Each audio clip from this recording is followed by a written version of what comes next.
and today we are going to talk about how to apply to study abroad, and I'll be sharing my personal tips, my personal resources. This is not coming from any research or this is not theoretical but rather practical, and I really hope that after watching this video you will have some clarity how you want to proceed with achieving your dream of studying abroad. So without further ado, let's get into it. Alright, so the first step is planting seeds. Well, the seed was planted when I was 10 years old, and probably if you're watching this video, that means that the seed is already planted in you. But when it really came to me achieving it, I didn't know where to begin. So I'm the first person to go and settle abroad in my entire family, not only in my immediate family, but even in my extended family. I did not have anybody who I knew has studied abroad. If you must think that, oh, I come from a very good school and the background, I studied in municipality school until I think 5th grade, and then after that I was studying in a boarding school where most of my friends got married. They had never thought about going abroad, and even if some of them are abroad, I don't know them. So why am I sharing this? Just to let you know that I had no support. I did not know where to go, how to begin, how to go about it. So the first thing that I started was in my second year when I was studying my Bachelor of Science program. So one day, my brother suggested to visit all these education fairs or study abroad fairs that were hosted at the time. And most of those fairs were free, because most of those fairs were now that I understand it better, they were conducted by certain consultancies, and they would just come there, or different colleges from different countries would come there and they would talk to the international students. So look through the newspaper, and on a weekend we would just visit one or two education fairs that were happening in Mumbai at the time. So that was the first step for me, just to understand what kind of colleges are coming, what's needed, what is the application process like, and from there I came to know the whole idea about, okay, I need to give the IELTS or GRE. So then I started preparing for GRE and shortlisted colleges. That many of you have asked me this question, whether did I go through any consultant or did I go through or apply to colleges through any consultancy. So the answer to that is no, because consultants do charge a lot of money, and I did not want to pay extra amount at the time. And my belief is that consultants just guide you, but you still need to do your research. So if I'm already doing a lot of research for myself, and when I am finding everything, why don't I just go ahead and apply for myself? So I did not go through any consultancy, but I did take some strategic steps to apply and get consultants' help, and which I will be sharing. The first thing came down to, of course, shortlisting different countries, and I narrowed it down to 5 countries that I wanted to go to: Australia, UK, New Zealand, US, and Canada. Now, why these 5 countries? Because all of these had good options at the time, and I wanted to keep my options open.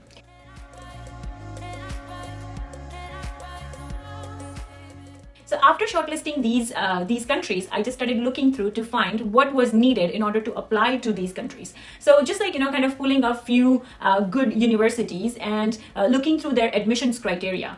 Now, the first time when I visited all these websites, it was so difficult to navigate through. I did not understand a word. From there, I came to know 2 things. First is IELTS is definitely needed, and in some of the universities, GRE was something that was needed. Now IELTS, I know that it was an English exam, and I was kind of prepared to give it, but GRE, I had no idea about that. I come from a medical background, cancer research, science, education, all these things are my forte, but math is not really my forte. So when I learned that GRE has a math component in it, I freaked out. I really freaked out a big time.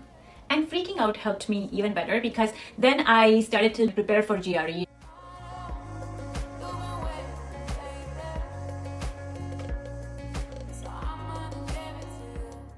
Now, many of you have asked me, when is the ideal time to apply to study abroad? So in my opinion, I would say anywhere from 1.5 to 2 years before you are actually planning to go is the best time. It's because there is just so much that is related to the whole process. For example, you have to choose the country where you want to study, decide on the budget, and then apply for IELTS. So there is just so much that you need to do, and all of the step-by-step guide is presented here. So feel free to take a screenshot of it. Then comes the second step: applying for language test, and of course applying for IELTS or GRE or GMAT or whatever you are preparing for. Now, when should you really apply for these?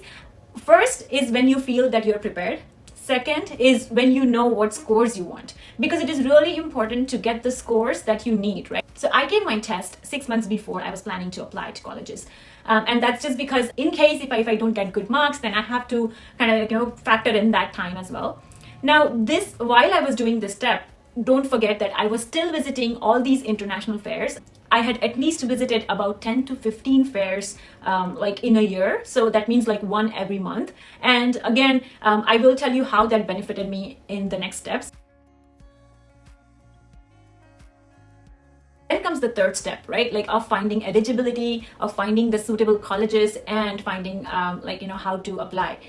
There were several steps that I took, but if I were to break it down into like 3 different sections, then first I started with whether I want to study a course-based program or a research-based program. Then I selected which scholarships are being offered by those universities. And lastly, what is the IELTS requirement and the overall fees that I need to pay in order to pursue my course of choice.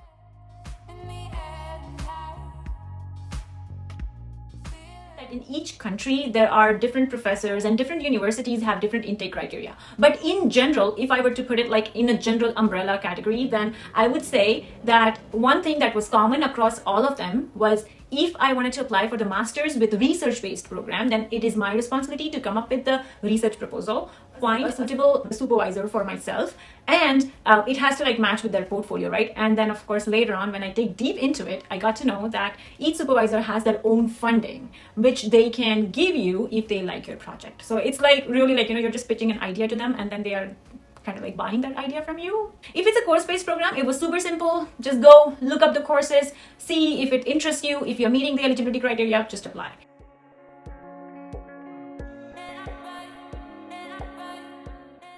All right, so as and when I was going through eligibility of different colleges and understanding the whole process, I came across this term of 16 years of education. Now, if I were to finish my BSc in the 3rd year, then that would have been a 15-year education. And I started shooting emails to all these different universities and asking them, like, what does it exactly mean? I have 12 plus 3, so where does it take me really? And then, they told me that there are 3 options for getting admission abroad.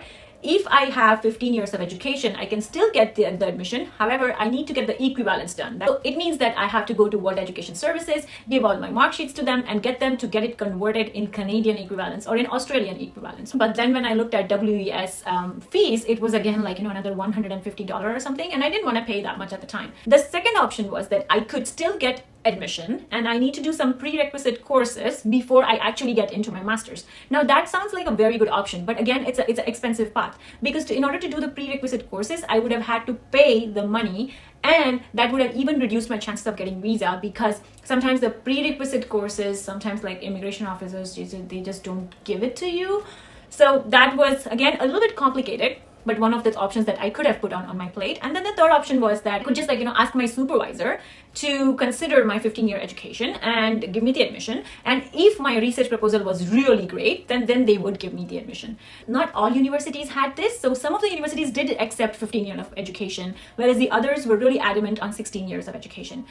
And simultaneously, when I was doing all of this, I also had to come up with my research proposal and start finding supervisors. And then came the whole new world of writing emails to the potential supervisors and asking if they would be willing to take me. Now, I wasn't sure at the time whether anybody would be liking my research proposal or not, whether even I am doing it right according to the Canadian standards or according to Australian standards. So I was also simultaneously researching some of the courses for course-based master's program. And then there, 1.5 years just went by and my graduation date was already approaching. And I was quite stressed because I had already given my IELTS, which I scored 9 on 9. I had already given my GRE, which was about 95 percentile. And on top of it, I was still coming up with my research proposal. How did visiting international fairs actually help me? One day I was just reading newspaper, and if you have not watched my IELTS video where I have shared all my resources, I did share that I had developed this habit of reading newspaper every morning, which came in handy not only to improve my English but also to understand so many different things.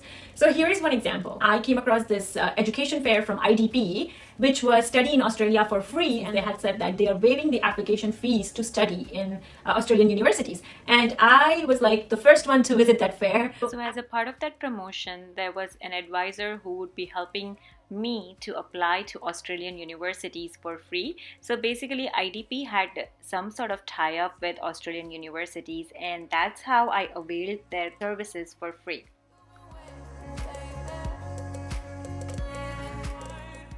I woke up and I found this ad, Government of India scholarships to study in Canada. And I was like, wow. So like it was actually posted in a newspaper. Finding anything on Indian government website is like so difficult. It's not easy. So like when I read through this, it just said that, oh, visit www.gov.in/study abroad. And I just couldn't find anything, but that was like a spark moment. So then I started looking into like different options of how many scholarships can I have? Are there like any external scholarship related things that I need to make sure that I follow? Because with the money, like there's just a lot more that comes in. You have to like think about paying taxes in both the countries. Are you even eligible? Is it more like a loan or is it more like a scholarship? What is it like? So it took me 1.5 months to go through and find how to apply for this scholarship that I had seen.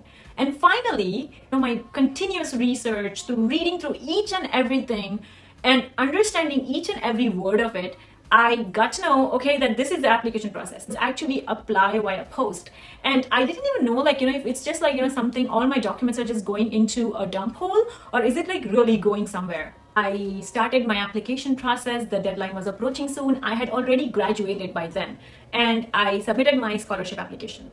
Now, this whole story is to just let you know that anything that you deal with the government is not that easy. So, like whenever I share those little like scholarship related things on my Instagram, please take a deep look at it, right? It takes a lot of time and energy to go through it.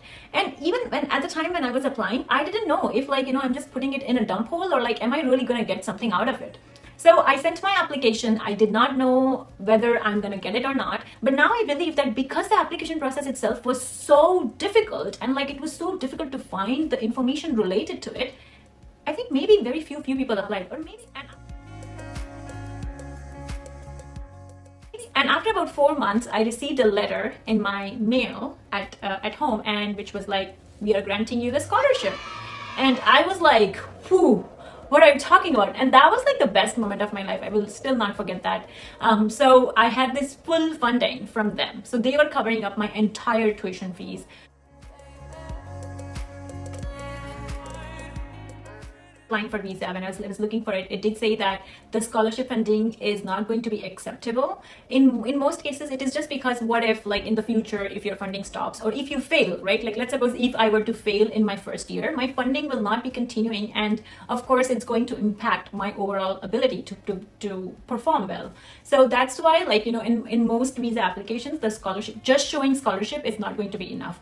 So other moms would prepare for their girls to get married, but my mom prepared for me to study abroad. So when I was doing all these things in 2 years, my family had really like kind of tried to accumulate as much as they can to build up their financial status, just so that they can prove that they can pay for me, even though yes, they knew that I wouldn't be taking anything from them, but that just doesn't suffice, right? Like the government needs to know that you are able to pay for yourself.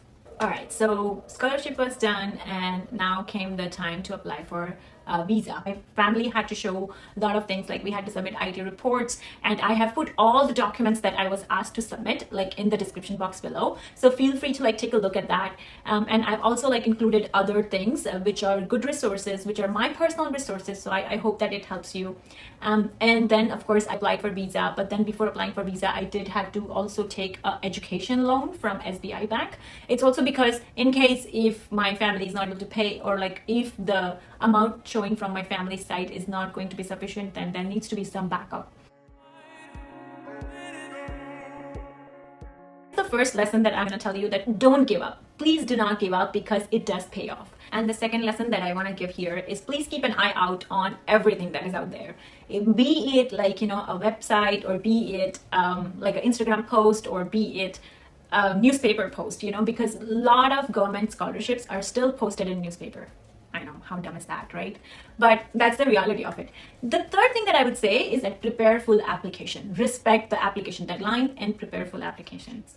In the description box below, I have included some of the email templates that you can send out to your prospective colleges. I've also included the detailed budget and the application process that I went through, and the documents that I had to submit for the visa application. If you have any more questions about the application process or anything in general, please feel free to put them in the comment section below. And I really hope that you are able to achieve your dream Good luck, stay happy.